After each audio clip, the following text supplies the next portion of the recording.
This VR experience with macular degeneration opened her eyes. When you're in the headset, looking kind of to the side to view what's going on, I saw that tilt and I thought, I've seen that with patients so many times, and not recognized it as an opportunity to say, how's your vision? For now, Embodied Labs only sells to services for the aging because Shah says it's important that VR is paired with a guided discussion and reflection. I am your brain. To process what the users experienced so they know how to put into action what they've learned. Elizabeth Lee, VOA News, Los Angeles.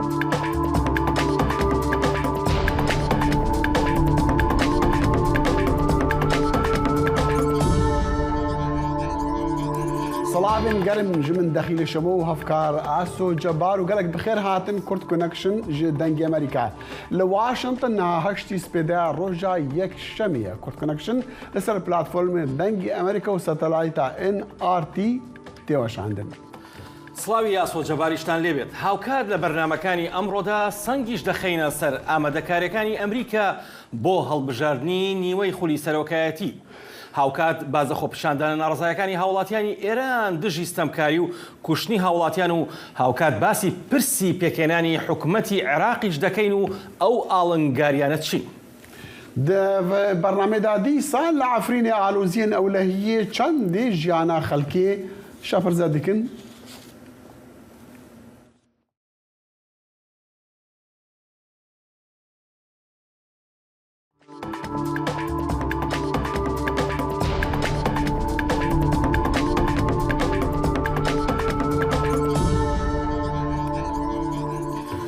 گەشتەکەی سەرۆکی ئەمریکا جۆ بایدن بۆ ئۆریگن و کالیفۆرنیا و کۆلۆرادۆ دەری دەخات کە چۆن هەوڵ دەدات لە ڕۆژی هەڵبژاردنەکاندا دەنگی دیموکراتەکان زیاتر کۆبکاتەوە ئەو ئامڕازەکانی حکومەت بەکاردەهێنێت بۆ ئەوەی یارمەتی بەرزکردنەوەی کاندیدەکان بدات هەنگاو بەرەو کارنامەیەک دەنێت کە ئامانجی بەهێزکردنی ئابوووریەکی جەخت لێ نەکراوەیە و ڕاکێشانی پارەی کاشی هەڵمەتی هەڵبژاردنەکەیە ئەوە دواویزگە بوو لە وەچەرخانێکی چوار ڕۆژەدا لە ڕێگەی ئۆریگن و کالیفۆرنیا و کۆلۆرادۆ کە استراتیژی بایدن بۆ هاندانی دەنگدەران لە ڕۆژی هەڵبژاردنەکاندا لە هەشتی مانگی 11دا بە درێژایی گەشتەکەی بایدن ناچار بوو کێبڕکێ بکات بۆ تیشی خستنە سەر راپۆرتێکی نوێی هەڵاوسانی ئابووری و بەرزبوونەوەی نرخی بەنزین و سوتەمەنی لە ئەمریکا جبو کنترۆلا هەردوو جواتین کۆنگرسا ئەمریکی دموکرات و کوماری هەموو هێزاخوا لەسەر کەمپێنن هەڵبژاردنە نیڤدە بێدادنین گەلۆ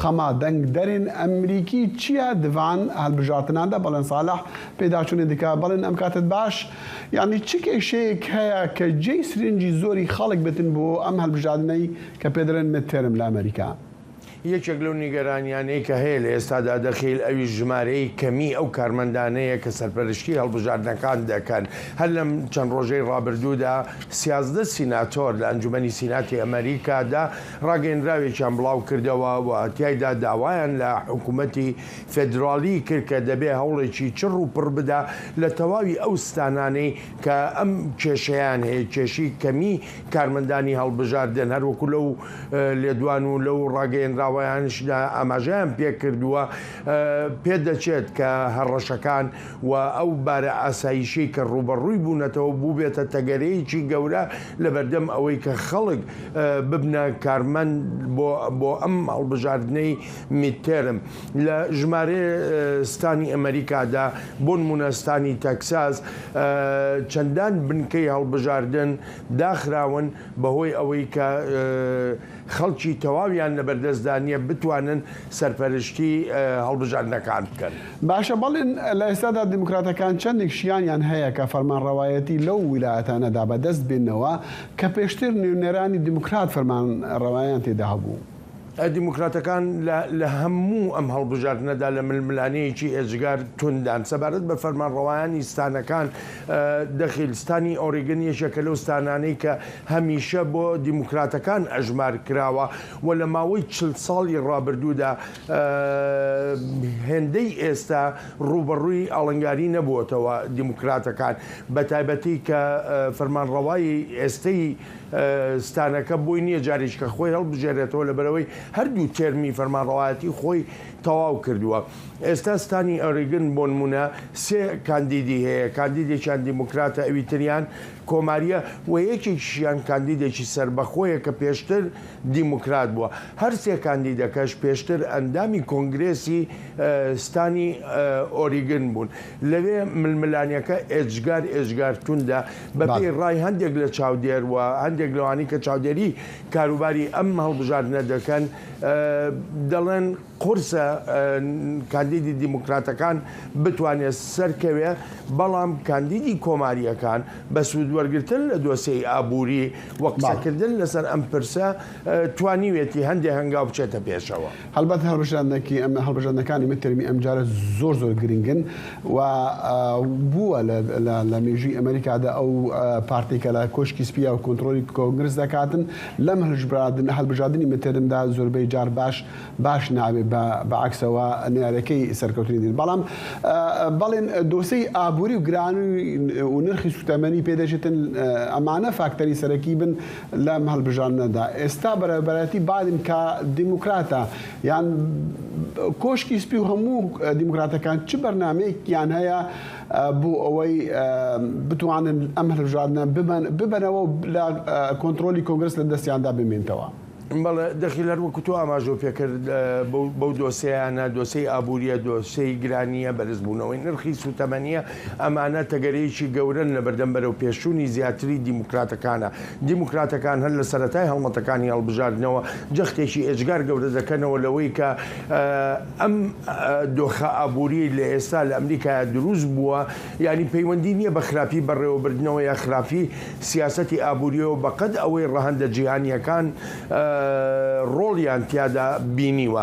ئێمە پێشتر بینیمان لە هاوینی ڕابردوودا کاتێککە نرخی سوتەمەنی دابەزی بەپێی ئەو ڕاوەرگرتنە گشتیانەی کە کران ڕێژەی پەسەندکردنی کارەکانی سەرۆک بایدن بەرز بووە، بەڵام دواتر بەهۆی بڕیاری ئۆپێک پلاس و کەمکردنەوەی ڕێژەی بەرهەمێنانی نەوت جارێکی تر نرخی سوتەمەنی لە ئەمریکادا بەرز بۆتەوە. ئەمە جێی نیگەرانیە هەر بۆیە هاوکاتی سەردانەکەی سەرۆک بایدن بۆ لۆس ئانجلس لەوێ ئاماژەی بەوە کرد کە لەم هەفتەیەدا پلانێکی تر یان ڕێوشۆنی نوێ دەخاتە بواری جێبەجێکردنەوە بە مەبەستی کەمکردنەوەی نرخی سوتەمەنی و هەروەها هیچ نەبێ بە ئەندازەیەکی کەمیش بێ ئەو گرانی کە لە بازاڕەکانی ئەمریکادا هەیە کەم بێتەوە.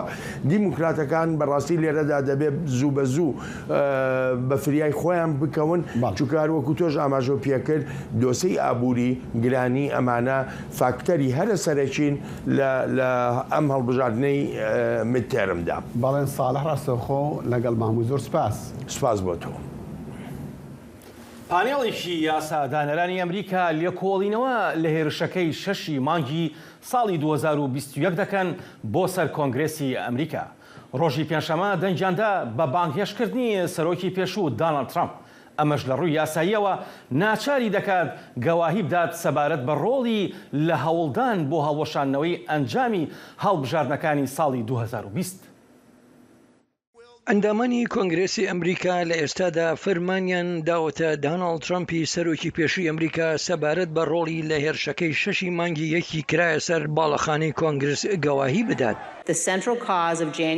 ئەوەی هۆکاری سەرەکی هێرشەکەی 6 مانگی یەک بوو دۆناڵد ترامپ بوو. ئەوەی زۆرێک لە خەڵکانی دیکە دوای دەکەون. هیچ لەمانە بەبێ ترامپ ڕۆیان نەدەدا. خودی ترامپ بە شێوەیەکی بنەڕەتی دەستی لە هەموو ئەوانەدا هەبوو. چەندان لە سەرۆکەکانی دیکە بە درێژایی مێژووی ئەمریکا لەلایەن کۆنگرسەوە داوایان لێکراوە گەواهی خۆیان بدەن، بەڵام ڕوودانی ئەمە حاڵەتێکی دانسقەیە. یاسادانەرانی ئەمریکا گوتیان مەترسی هێرشەکە پێویست دەکات بەوەی ترامپ بەرپرسیار بکرێت. پێویستە ترامپ وەڵامی ئەو ملیۆنەها ئەمریکیانە بداتەوە ئەوانەی ترامپ ویستی دەستبەرداری دەنگەکانیان بێت وەک بەشێک لە پلانی بۆمانەوەی لە دەسەڵاتدا.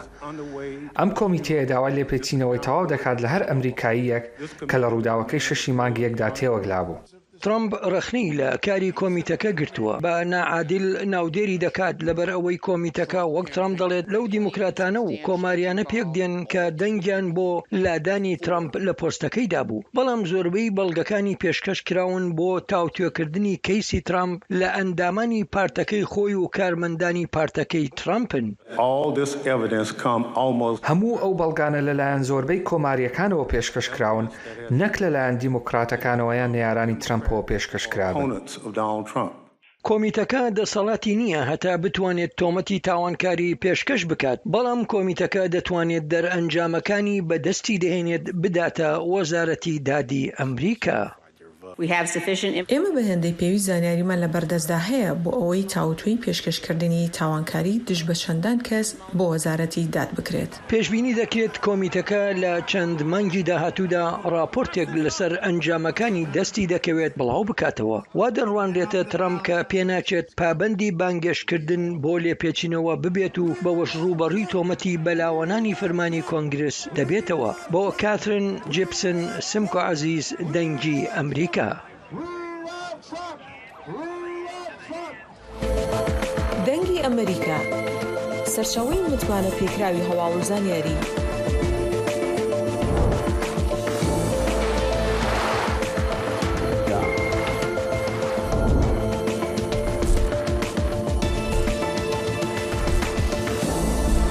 لە ماڵپەڕ و تۆڕە کۆمەڵایەتیەکانی دەنگی ئەمریکاوە ئاگاداری هەواڵ و گۆڕانکاریەکانی جیهان بە.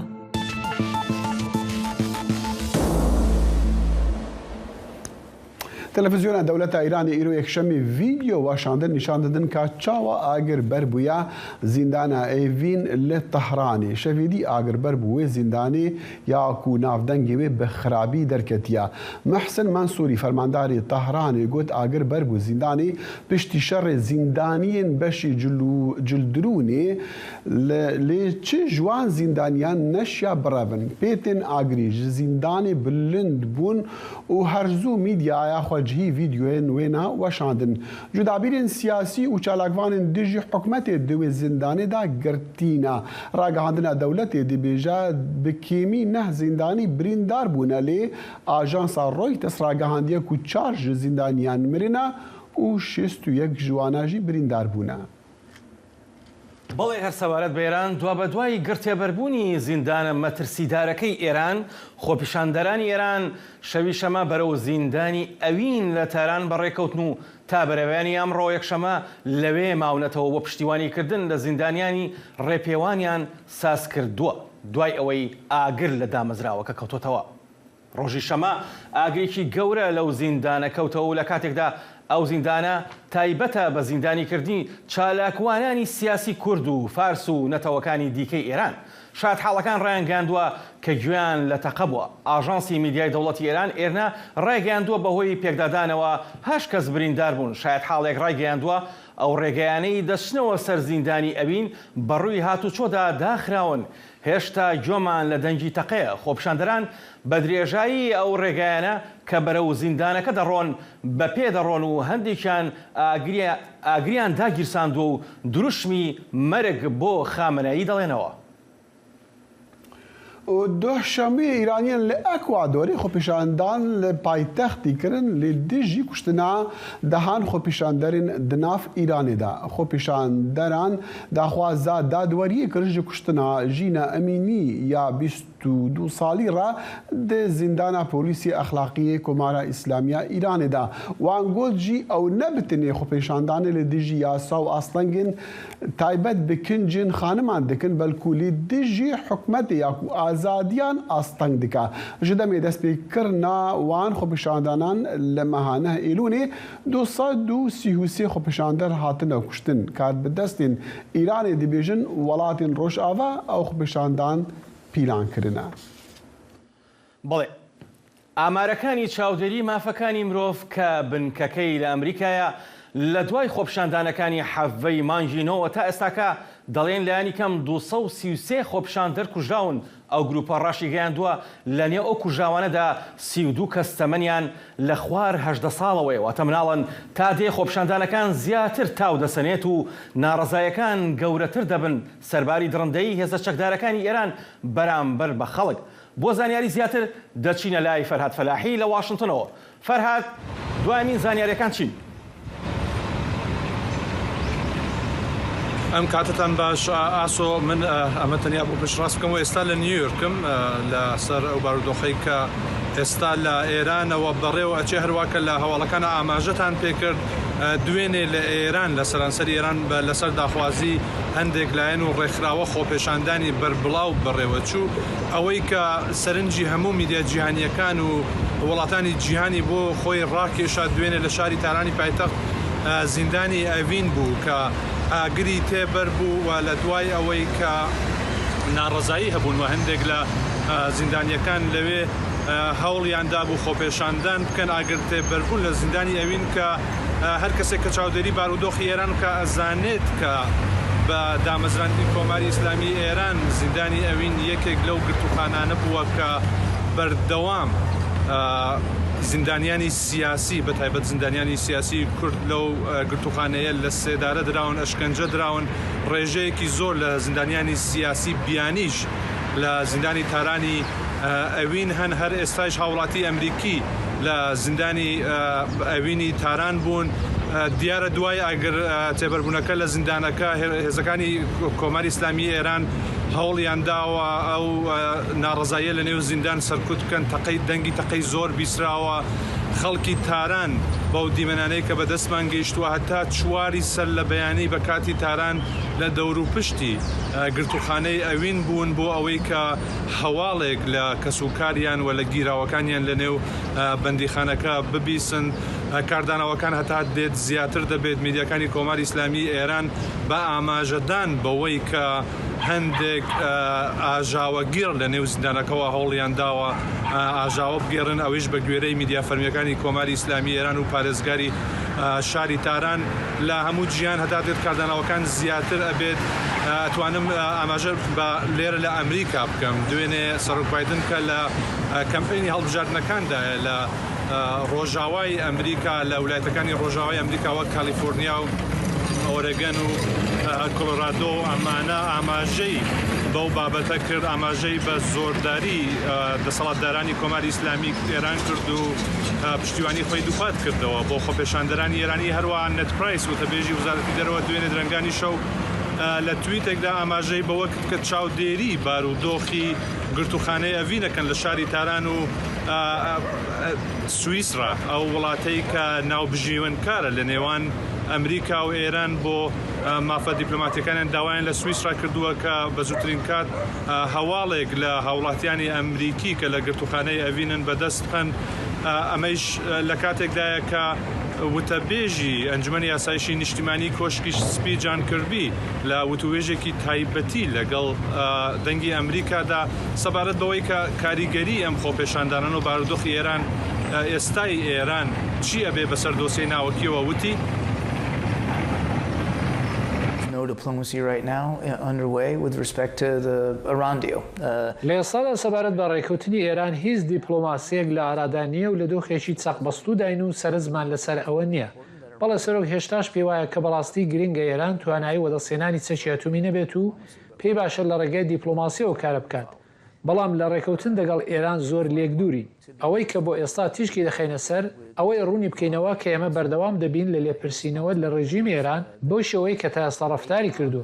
ئەویش مەسەلەیە هاوڵاتیانی ئێرانن کە هەوڵ دەدەن ناڕزایی ئاشتیانە دەرببڕون و دەنجیان هەڵبڕن. ئەوەی لە ڕابردوودا سەبارەت بە سەزاکان کردومانە لەسەری بەردەوام دەبین. بەڵێ ئاسۆ جان کەربی هەروە لە وەڵامی پرسیارێکدا کە حکوومەتی ئەمریکا دەبێت چی بکات بۆ ئەوەی کە خۆپێشاندانەکان لە ئێرانە بەرچاوتر بن و چی بکات بۆ سزا سەپاندن بەسەر کاربەدەستانی کۆماری ئیسلامی ئێراندا وتی ئەمریکا بۆ ئەوەی لێپرسینەوە لە ڕژیم ئێران بکات لە چاوخشانەوەی بەسەر بژاردەکاندا بەردەوام دەبێت. لە ڕابردوودا و کارەمان کردو و تەنها لە هەفتەی ڕابردوودا پەرەمان پێداوە. چاو لە بژاردەکانی بەردەستمان دەکەین و چ لە ناوچەکە و چ لە دەرەوەی هەریم بۆ بەردەوام بوون لە سەرۆکارە لەگەڵ هاوپەیمانان و هاوبەشەکانمان کار دەکەین. بەڵێ ئاسۆ ئەمەش سەرڕای ئەوەی کە دوێنێ گرتوخانەی ئەڤین دوێنێ شەو بووە بەڕاستی ناوەندی میدیاکانی جیهان بۆ گواستنەوەی ناڕزایەکان و خۆپێشاندانەکان لە ئێران ئەتوانم ئاماژە بەوە بکەم کە خۆپێشاندان لە هەموو بەشە جیاجیەکانی ئێران بەڕێوە چووە لە هەرێمە کوردیەکان بە هەمان شێوە سنووردارکردنی ئینتەرنێت یەکێکە لەو گرفتانەی کە خۆپێشاندەرانی ئێرانی هەیەە بۆ ئەوەی کە دەنگی ناڕزایی خۆیان بگەێنن لە هەرێمە کوردیەکان ڕێژەی دەست بەسەرکردنەکان ڕێژەی تەقەی ڕاستەوخۆی هێزەکانی کۆماری ئیسلامی ئێران بۆ سەر خۆپێشاندەران هەتا دێت لە زیاد بووندایە هەروواکە باستان کرد لە ئامارەکە ڕێژەی کوژراوەکانیش هەتا دێت لە زیاد بووندایە ئاسۆ فەرهاد. لە واشنگتن و پشتی مەحەکە بەردەوامیە خۆپیشاندانن لێ دژی ڕێژێمە ئیسلامیە ئیرانی بە هەزاران ئیرانیان دروشمین دژی ڕێبەرین ئیرانی قێڕاندن خۆپیشاندانین vێجارێ لە نێزیکی کۆنگرسا ئەمریکی بوون و یەحیا بەرزنجی لور بوو.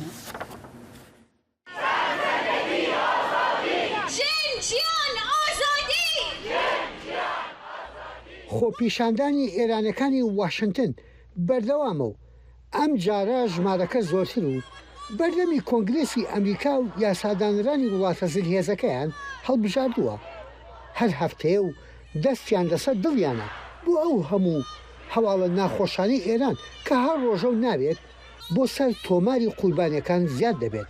لە هەفتەی ڕابردوو سەرڕای پەرۆشی خۆپیشاندەران بۆ ئێرانێکی گرتو لە سەر جیاوازی ئاڵاکان مشتومڕ دروست بوو. هەرچەندە سەرپەرشتیاری خۆپیشاندانەکان سوورە لەو پەیامەی هەڵیان گرتووە.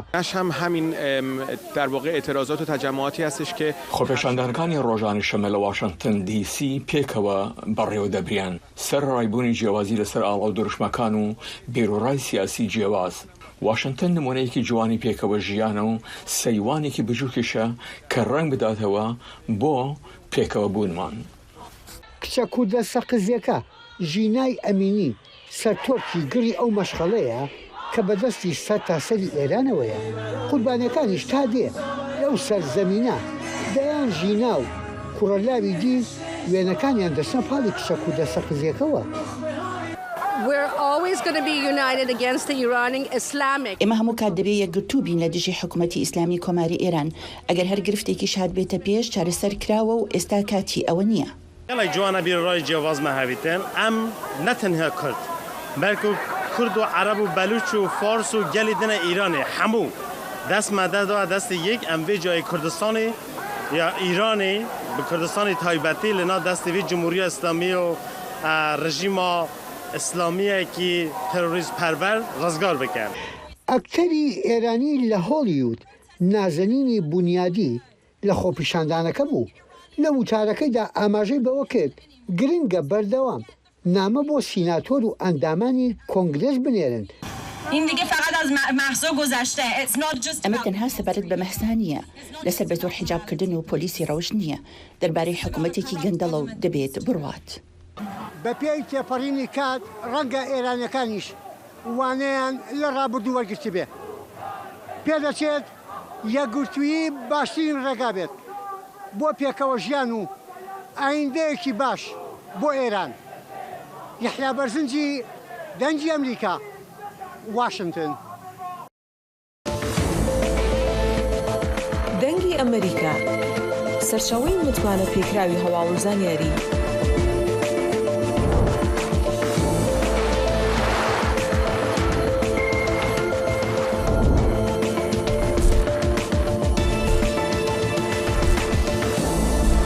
لە ماڵپەڕ و تۆڕە کۆمەڵایەتیەکانی دەنگی ئەمریکاوە ئاگاداری هەواڵ و گۆڕانکاریەکانی جیهان بە.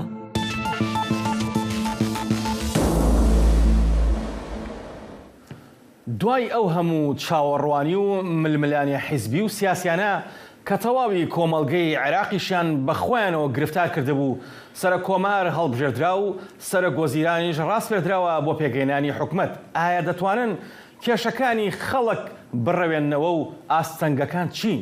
بۆ ئەم مەبەستە پەیامنێرمان دڵشاد ئەنوەرمان لەگەڵدایە. دڵشاد ئەم کاتت باش.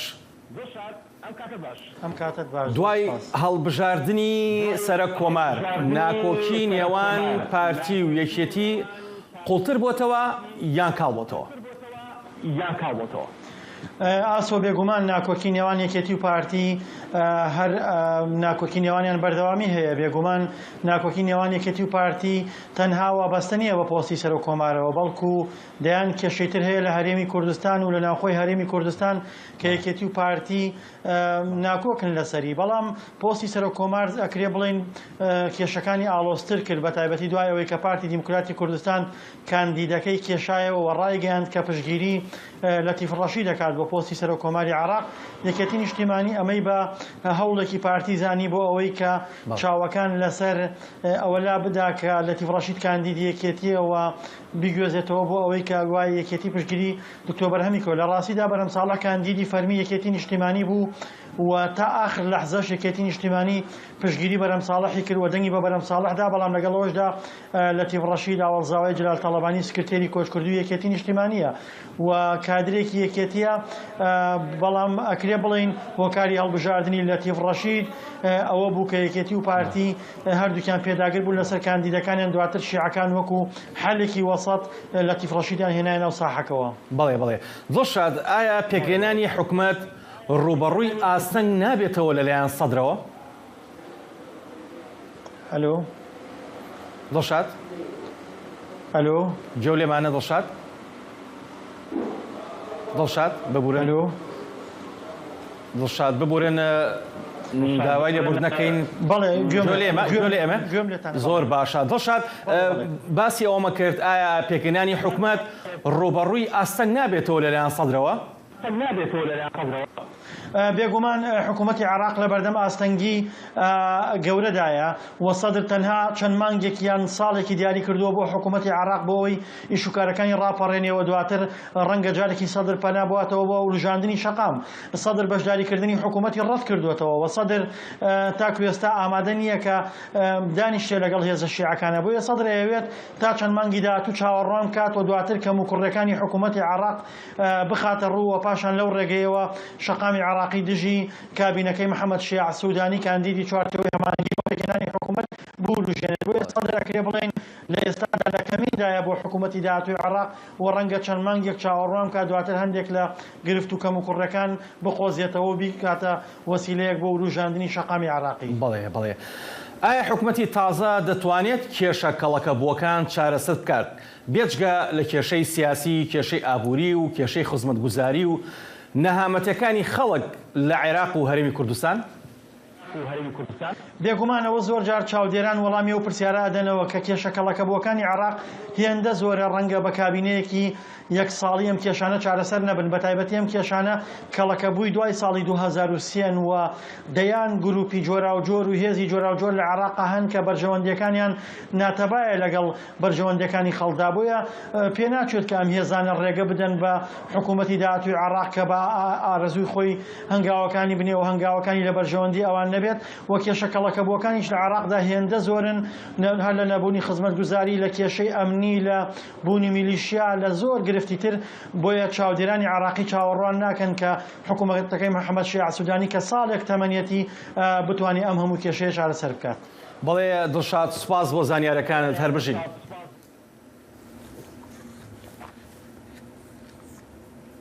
دوه کارمەندên هاوارچۆnê li kirêkarê dawî yê win da li çaleka rej wê li Bakurê Tirkiye digeriyan. Teqîneka gaza mîthen di wê çala Kumirê de çil kirêkar kuştin.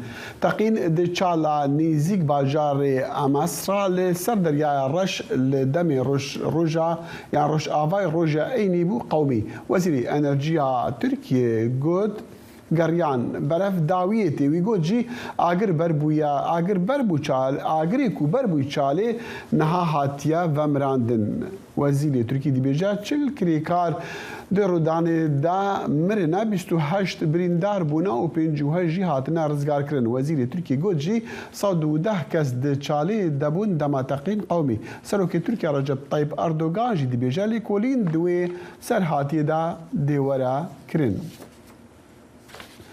شەڕێن ناوبەرە کۆمەڵێن تونندڕێ لە هەرێما عەفرینی لە دەستپێکا vê mehî derketina û li gora raportên ji Efrînê digihîne kۆmەڵa Heyet Tehrîr eşşam ku tayê Sûriyayê kۆmەڵa Dewleta İslamî Daişê dest bi ser bajarê Efrînê de girtiye û ji destê wan kômela derxistiye ku Tirkiye piştgiriyê li wana dike. Vê komalê çend gundewarên dorûber jî girtine. Gelo rewşa wê herêmê niha çawaye û ev pêşhat çendê xeter li ser Efrîniyên penaber li wan herêman. Bi mera peyamêra dengê Amerîka Newroz reş û rastewxa Newroz dem baş pêşhatên nû çi ne? Newroz dengê me digiha cemta? دیارە کێشێک تەکنیکی هەیە چەند ڕۆژان ji derbasbûna desteya Tehrîrşan ji bo devera belê dengê min jî dîtê belê dengê te tê fermû ji derbasbûna Heyrîşan û kontrolkirina venda bajêr li dûr pêşhateyên dawî li navenda bajarê Efrînê ku piştî çend rojan ji derbasbûna Heyet Tehrîr û Şam yan Cîhat Anko Cebhat Nusra bû Efrînê û kontrolkirina bajarê Efrînê her wiha navçeya Cindirêzê û rûber xeren ji navçeya Labata û her wekî Dinyaşiyê û rûberên ji navçeya Şera. Niha piştî demeke ji van pevçûna û alûziya ku di navber Heyet Tehrîr û Şam da derketiye û Feyleqa Siyemîn li hundir bajarê Efrînê û navçeyên wê de mirov dikare bêje rewş hinekî aramtir bûye piştî ku hat gotin êdî her du alî li ser reşnivîseke ku di hundir wê reşnivîsê de gelek xalên wê hene li ev kirine. Reşnivîsa ku ji aliyê qadşêva û Feyleqa Siyam hejên bêjin grupên bi ser artêşa Niştimaniya Sûrî ve bi taybet Feyleqa Siyam berêve çûye ê ku nayê zanîn ku tar vê kêliyê heya kujan astê ev li hevkirina ku aliyekî wê leşkerî heye ya bi rêvebirina herêmê heye her wekî din aliyekî wê ewlekariyê jî heye ta kujan radayê li hundir bajarê Efrînê têk hatiye lê mirov dikare bêje hebûna nexşeya van grupên ku bi daxwaza lêbûrî Newroz eger dengê me digihata em tê digihin ku mesela internetê gelkê bi zehmet li cemta internet gelkê lawaze me dixwast em bitir zanyariya bizanin li ser wan pêşhatên ku niha li Efrînê dibin û bi taybet jî ku em dibîsin ku hêzên Rûsî bombarana gundewarên Efrînê kiriye me nezanî çima eger dengê min digihata eger tu bersivê bidî û dengê te baş be em ê berdewam bin eger na bi daxwaza lêbûrînê em dixwazin em ê qut bikin vê hevpeyvînê fermû. دیارە نەوروز دیارە پەیوەندیا بە نەورۆزی ڕا گەلکی بە زەحمەتە بە داخوازە لێبوورینی جبەر کۆم بزانن پەیوەندی ئینتەرنێتی گەلکی لاوازە لەور سوپاس ji بۆ نەورز. بەڵێ بەداخەوە بەپێی ئامارەکانی نەتەوە یەکگرتوەکان 6 ملیۆن کەس بۆ ڕوبەڕووبوونەوەی زستانی سووریا پێویستیان بە هاوکاری بەپەلە هەیە. لە باکوور و ڕۆژهەڵاتی سووریا نزیکەی 14 کامپ هەیە کە زیاتر لە 100,000 پەنابەر و کۆچبەری لێیە. زۆرێک لە کەمپەکان لە لیستی نەتەوە یەکگرتوەکاندا نین. کەمپی واشۆکانیا یەکێکە لەو کەمپانە. پەیاملێرمان زانە عومەر ڕووماڵی ئەو گرفتەمان بۆ دەکات. لە گۆری نەتەوەی یەکبووی 6 ملیۆن کەس حەوجەداری ئالیکاریەنە ji بۆ ڕووبوونا زستانی لە سووریێ. Di demekê got tê texmînkirin zivistana tê dê ya herî dijwar be. Lê hejmara rast ji vê yekê zêdetir e. Ji ber got li Bakur Rojhilatê Sûriyê gelek kamp hene. Ne di lîsteya netewên yekbûyî de ne. Di nav wan de kampa Waşûkanî ya derbiderên Serêkaniyê li Hesekê got pîwîstiya sereke yên jiyanê li wir tune ne. Jina bi navê Diya Cemal behsa nebûna pêdiviyên li kampê dike.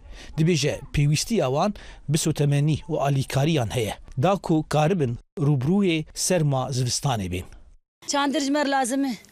Wan mazotê dixwazin û misobat dixwazin. û vayî zivistanat û em teban e û ava hûn dibînin. Ava li sîbatê binerin e. Awa avana çilo baran bê dûr tên diriya bû. Tiştê zivistanî dixwazin. Sifinca dixwazin, betaniya dixwazin. Ava betanî me kir sîbacî wa ew jî. Betanî jî riziya û sobe û çandir jî. Riziya avayî serma jî alîkî wayî çelê zivistanî bahat. Tiştê zivistanî dixwazin. ریخستن ناودولتی هیانها خودی لکامپی در نکتنه و پیشگیری ناد نشت جهان. سلیمان احمد در بدره کی گندوار سریکانیه دبیجه گو جبر نبونا آلیکاریه جیان آوان زوستانه ده پردجوار دبه.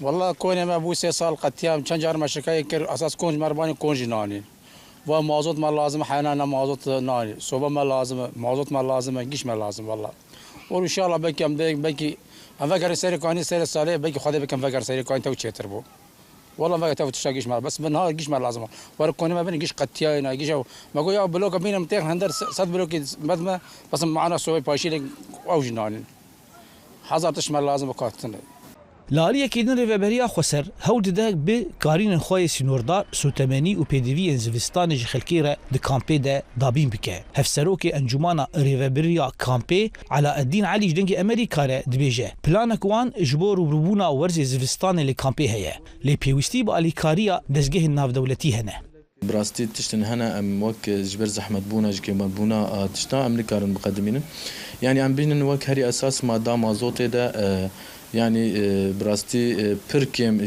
كوجبرارا وكيماني تدهيه جبر قال لك هم تاخير ويجي شيء به هم جي تو منظمه مر علي كارنا كانش بو مثلا جو جوان كوجبرانا او كميا به خستن جوان بدن در بدرین کامپا واشوکانی دست بکاری سازکرنا کونن خوکرنه جبو روبروبونا ورز زوستانه لی هوی آوان یا هری مزنگو وگرن مال وارن خواه ینگو هیانها جیر داکرکریا ترکیه دنه لباکر رجلاتی سوریه در دورا 14 کامپ هنه دناو وان ده نزیکی 500,000 در بدر و کشبر دجین پشتی راکرنا تلیه تلکوچه رجلیسته آلیکاری مرووی نتوی نیک بوی 2019 ده آلیکاری نا دولتی لسر هرمی هاتیه برین او یک جی باری ریوبریا خسر و کومله مرووی خوجهی باری وان گرانتر کریه و روشا کامپ و کشبران آلوزه زانا عمر دنگ امریکا کامپ واشوکانی حسکی برنامه هفترنگ برنامه کنری یا بشی کردی لدنگی امریکایی از لقمان احمد هر دو هفتی جارکی و بمگرکی ناو اختی چاندو نرارنگی بمرانه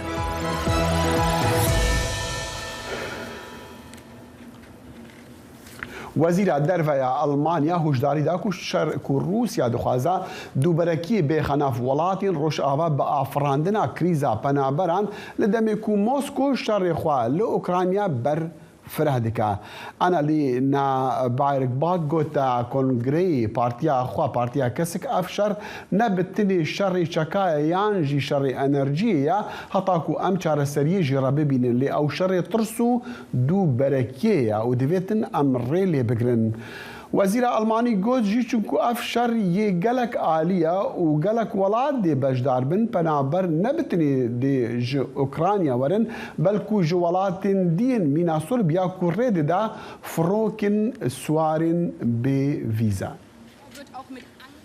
بله. روسیا بردوامە لە هێرشکردنە سەر ئامانجە مەدەنیەکان لە ئۆکرانیا. هاوکات فڕۆکەی بێفڕۆکەوانی دروستکراوی ئێران بەکاردەهێنێت. شارەزایان بە دەنگی ئەمریکا دەڵێن ڕەنگە رووسیا ڕوو لە ئێران و کۆریای باکوور بکات بۆ پێداویستی سەربازی.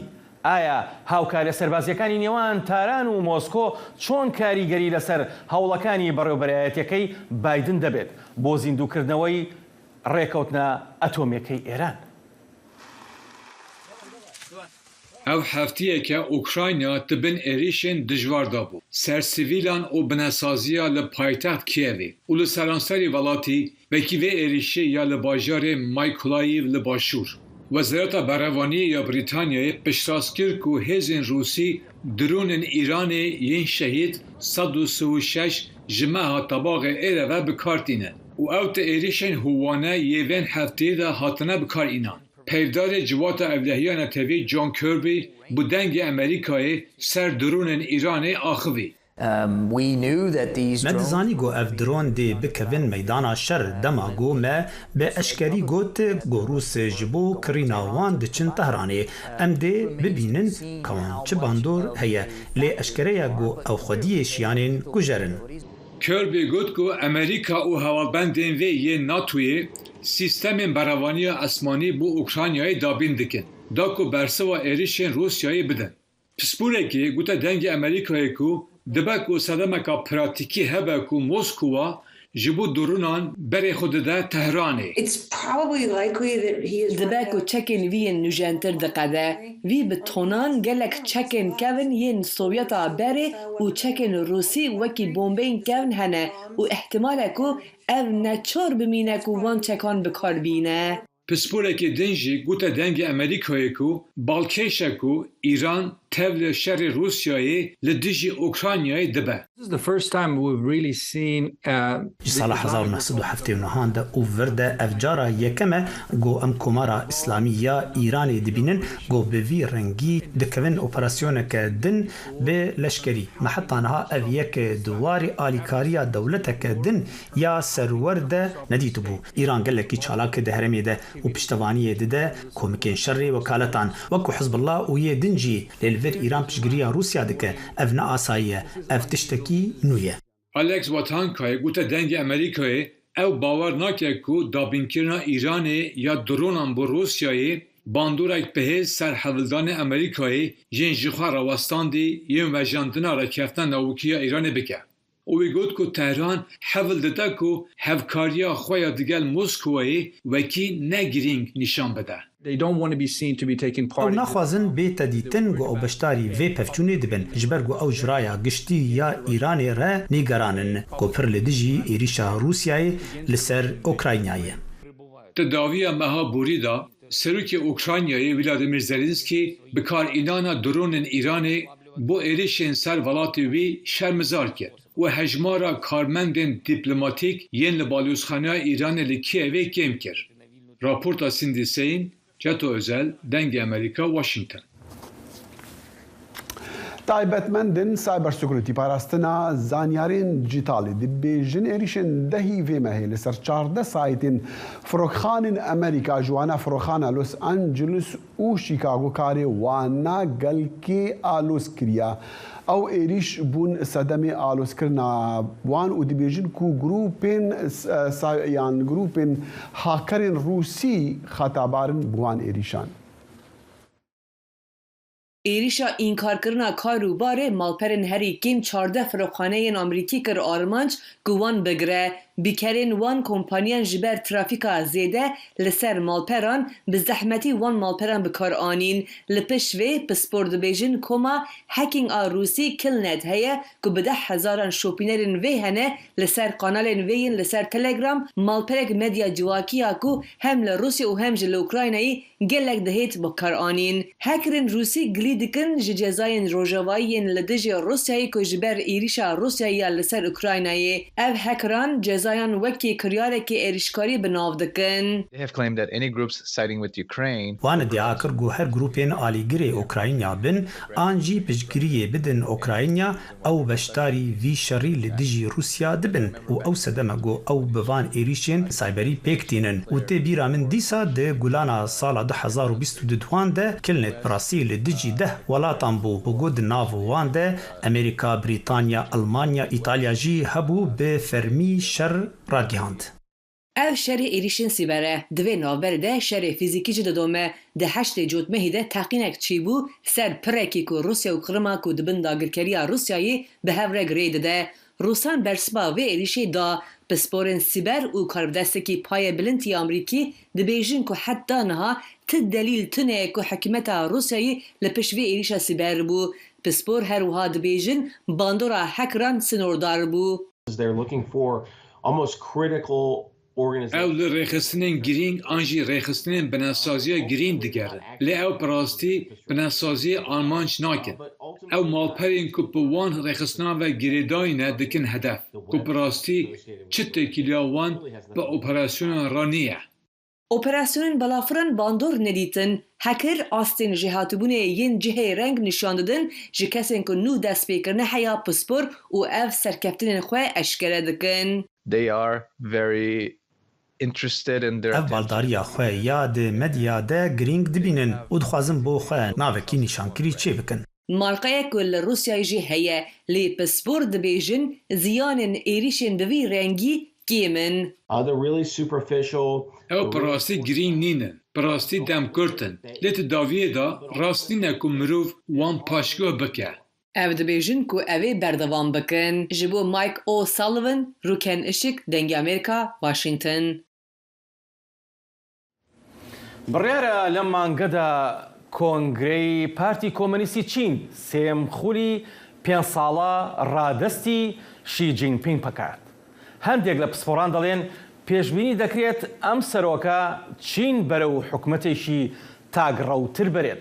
لە کاتێکدا هەندێکی دیکە پێشبینی دەکەن شێبڕکەی نێوان ئەمریکا و چین خێراتر بکات. بۆ ماوەی چەند ڕۆژانە 2300 نینەر لە پەکین کۆم دەبن داکو کۆمیتەیە ناوەندیە پارتیا کۆمیونیستە دەسەڵاتدارە چینێ هەڵبژێرن پاشی مەکتەبە سیاسیە پارتیە. The overall purpose of these congresses is to set Armanca giştî ya wan kongren ev ku arastê siyaseta 5 salan bihên destşan kirin. Ev saleke taybet e ji ber ku balê dişîne ser zilamek Xi Jinping ku ev 10 sale sekreterê giştî yê Partiya Komünîst ya Çînê ye. û ew dê bû cara sêyem bû demek 5 salî bêhêt hilbijartin. Ku ev jî dikare vê bike serokê Çînê yê heta hetayê. بیستمی کنگره پارتیا چینete چند روزان پشتی کوچکاسپی استراتژی و لکاریا نشتیمانی خواشکرا کری کوچینه و کروکابرک تند با امریکا دتناسین. The PRC represents America's کوماریا گلیا چینی کشیا جیوپولیتیک یا هری گرینگ او به باندورج امریکا ره پیشوازیا به چینی ره هری زیده لهندو پاسیفیک تی دیار کرن لبلد همان دمی دجی او لسر آسا جهان جی مزند به لکوچکاسپی دبیجید کو امریکا لپفچونه گنا گرید. We're intent to the extent that we are in مبستانه او گو ام به کومارا گل یا چینیره ده پیشبازی کدنه نب خلکی چینیره او یک لسر حکومتیه او سیاست و استراتیجیا گو حکومتا چینی دشوپینه. برپرسین برین حکومتا در و امریکا پیشبینی حکومتا که چینی دکتاتورتر دکن. Xi Jinping does get his will and he continues to Heke Xi Jinping iradaya xwe verbigire û ew berdewam bê ser birêvebirina Çînê vekî dîktatörek herî mezin ku îhtimalek mezin heye ji ber ku tibê sîstemê da nerazîbûnek hin bihêz nîne ku encama dawî biguherîne. بری کنگره پارتی لچینه خوب پیشاندانند گم لدیجی حکومت هاتن کرن. اول پکین دروشمن نویسین خوب پیشانداران هلاویستین هرزی هاتن را کرن. لگوری شاره زایان کو خلک چینه جی سیاست تند نهلان ویروس کرونا بزار بوینه. جبو راپورتانه کی چینگ هاتین مای دنگ امریکا. و في حفتية لبيشانجها أوتومبيلن كلاسيك لنيويورك جماركا خود ين أوتومبيلن كلاسيك ين كفنو ين پر بهاجي أوتومبيلن خوان نيشان دان ما بس تاريخ خرين في بيشانجهي أو بوكو هناك باران بدن سرهف جبو آلي كاريان نخوش خان زاروكان. لباجار نیویورکی خودی سیاره‌ین کلاسیک ین کم به دلخوازی پیشانگه که بناوی سیاره‌ین کلاسیک بری و برن. اف پیشانگه 21 سالن تل لاخستن و ده تا پیشانگه جی لگور بری و بری پیشانگه جبو نخوشخانه زاروکان تیم بخشین. خودی سیاره‌ین دبیجن اف سیاره‌نا جبو وان وک هویه کیه. مروین جدا هزدکن برهوک انگو کولکسیونین وان جدا هبه لی او سیاره‌ین کلاسیک هزدکن. ام جه سال 1999 و وی پیشانگهی بری و دبن ما حتی نها $250,000 برهف کریه ام با آوائی که خوبخش تینور هن حوالین ما 10 و 14 سالن تینور لی از بخواه 21 سالن تیمور ده ها تا پیشانگه جی دچه نخوشخانه یا زاروکان. جوزف مالدونادو سیاره خویا کو د سال 1964 دا درکتی هولی 10 سال بری به $30,000 کریه و دبیجه نها $100,000 دنی لی او هزنک سیاره خو بفروشه. جوزف دبیجه ترمبلین وها ین کلاسیک هر تیم نایب دست خستن. خودین سیارین کلاسیک دلدانه سیاران دما ام به سیارین خود چن جهکی هر کس لی تماشا دکه بالا مروان دکشینه و گلک پرس جمعتین پرسین دما گوزاروک لید نرن از رید دموان و او بکاربن لی سوار ببن و وینیان ور بگرن از چم همو پیشنگه هنگول در دورا نیویورکی تین بریوه برن. آرین پرجی دبیجه او پیشانگهین سیارین فرحز دکه لورا دبیجه سیارین لور همو کلاسیکن لیده همان دمیدا همو جی لگور کسانه مروان جدانه دەما ئەس لە ئۆتۆمۆبیلی نۆستالژیک دنێڕم ji بۆ من زەحمەت نینە و ئەز یەک جوان بەعەجبینم ji ber ku ئۆتۆمۆبیلا ku ez hez jê dikim min dibe zaroktiya min dema ez zarok bûm bavê min jî xwedî yek ji van ئۆتۆمۆبیlan bû Wisa dixuye ku her çi xastiş her ku diçe bi teknolojiyeke nû derkeve pêşberê me jî di heman demê da hin mirov tiştên kevn zêdetir hez dikin. Wek hezkiriyê seyareyên klasîk. Sinan Tunçdemîr, Dengê Amerîka, New York. کۆمپانیای SpaceX لەم هەفتەیەدا مانگی دەستکردی پەیوەندی ڕاستەوخۆی بەهێزی هاتبێرت 13Fی لە ویلایەتی فلۆریداوە ڕەوانەی بۆشایی ئاسمان کرد. فەرمونون لەگەڵ ئەم دیمەنەدا.